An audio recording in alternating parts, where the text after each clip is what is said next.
200 years ago, the Netherlands was occupied by Napoleon, and then Napoleon was defeated, and King William I, who was in exile, he was not a king before, he was just a prince, he returned to the Netherlands. He landed with his party and he said, right, I'm going to be king of the Netherlands. He founded the monarchy, and we've been a kingdom ever since. Yeah, 200 years, a big celebration, especially since 2013 was also the year that we got a new king, Willem-Alexander.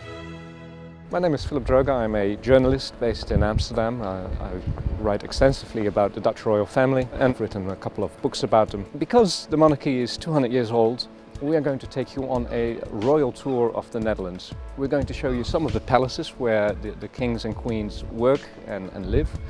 We're going to take you to one of the most beautiful hotels in this country where the kings of old used to meet their mistresses. We're going to take you to Amsterdam, where on the birthday of the king there's going to be a huge celebration. That happens every year. It's one of the great traditions of this country. And we're going to try to give you an impression what it is like to have a monarchy.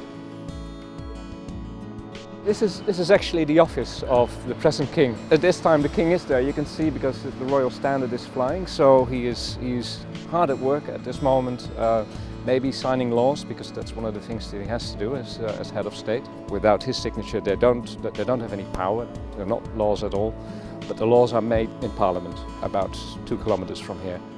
A lot of people think that the king is a very powerful figure, that he runs the country on a daily basis. Well, that is not the fact. What he does, he is a figurehead. He's the symbol of the Netherlands. He is somebody who binds the country together. From a very young age onward, people in this country learn to have a great deal of respect for the royal family. We're standing in front of what looks like an ordinary bakery. It is an ordinary bakery, but it is a bakery that supplies the royal family. The palace is just around the corner, so that's why they come here and get their bread, and they have to eat as well.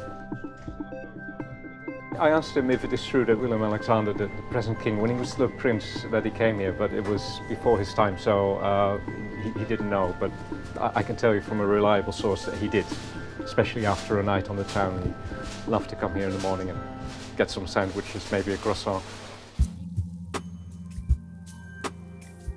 We're at Soestdijk Palace. It was built in the early 17th century. Originally by the mayor of Amsterdam, but soon it was purchased by the Orange family, who would later become the royal family of the Netherlands, and on and off through the last couple of centuries they've lived here. Juliana and Bernhard moved in here really just before the Second World War. Juliana was the 5th monarch of the Netherlands. She was a queen at that time. When she moved in here, she was still a princess. She would become queen after the Second World War. When Juliana and Bernhard died, there was really one big question: what are we going to do with this huge place? Luckily, a lot of people expressed an interest in seeing it, so they thought we're going to open it for the public, which they did. And people have been coming ever since. I brought you to what is called the White Dining Room, which is the room, most of what you see here was made in the 19th century. You could use a room like this obviously for different kinds of dinner parties. You could have very formal parties. You could have, for instance, if one of your daughters gets engaged or one of your sons, you could have an engagement dinner here. You could have heads of state over. And for the price of an admission ticket, you can actually be here and get that feeling what it must have been like when kings and queens and emperors were really powerful. We're in the office of Prince Bernhard, who was the husband of Queen Juliana, and his title was Prince, but in foreign countries they often thought that he was the king of the Netherlands because he was quite a figure in his own right. It's mostly empty now. It's an exhibition, so you can see some pictures of the prince who died in 2004. One particular detail that I would like to share with you is the prince was a lover of fast cars, and he had a number of very close shaves. He had a number of accidents in his life. One in particular in 1937 nearly cost him his life. He broke his neck. And you can actually see he hung up the steering wheel of this particular car, a Ford, a very fast car. He hung it up on this wall, and the impression, or rather the discoloration of the wallpaper, still shows you where the steering wheel was located on this wall. So he kept it also as a memento to remind him that he had a very close shave with death at that time.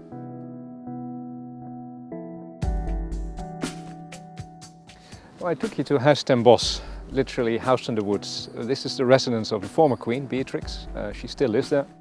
The big question is, how long will she stay here?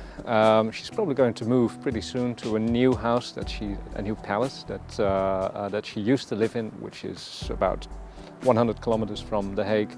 And then this will probably be the residence of our new king, Willem-Alexander. He's probably going to live here with his family, because this is the royal residence. This is where you live when you are the head of state. The shot that our cameraman is taking right now, this is actually a famous shot, because this is usually where the press gathers when we get a new cabinet in this country, a new government. And what happens is they go to, well, formerly the Queen, in the future the King, and they have a traditional portrait that they take on these stairs that you see over there. One that we've had quite a number of times in the past couple of years, because we've had quite a number of cabinets.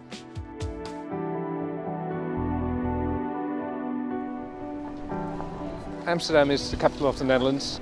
The king lives in The Hague, but there's something very royal about Amsterdam as well. It's because the king's birthday is going to be celebrated in a really big way. It's one of the main events in Amsterdam of the year. One of the best parties ever in the world. You can only compare it maybe to the Carnival in Rio. Most major cities will have a smaller version of what is happening in Amsterdam, but if you come to the Netherlands for this particular celebration, you've got to go to Amsterdam. The king is going to go on a couple of visits, and it's not certain whether he will come to Amsterdam. His mother once did. She went right into the heart of the festivities here, not very far from here actually, and she joined in with the revelers in Amsterdam. And there's actually a very famous scene where somebody says, "Hey, it's your birthday," and he kisses her on the cheek. I took you to a really special place to end our royal tour through the Netherlands. This is Hotel des Indes, a five-star hotel, a classic hotel, one of the few grand hotels that we have in this country. And a very royal hotel. Lots of royalty has stayed here. Kings of Denmark, Sweden, the Emperor Haile Selassie of Ethiopia. So it's really a royal place, and if you really want to get a feel for what it's like to be royalty, this is the place to be. There is a story that it was one of the places where one of the kings, William III, liked to receive, shall we put it, his mistresses, that he entertained ladies here. What happens exactly is unclear, but there are a number of ways out of this hotel that are, let's say, discreet. That's more than a century ago. It's got nothing to do with the modern royal family, no.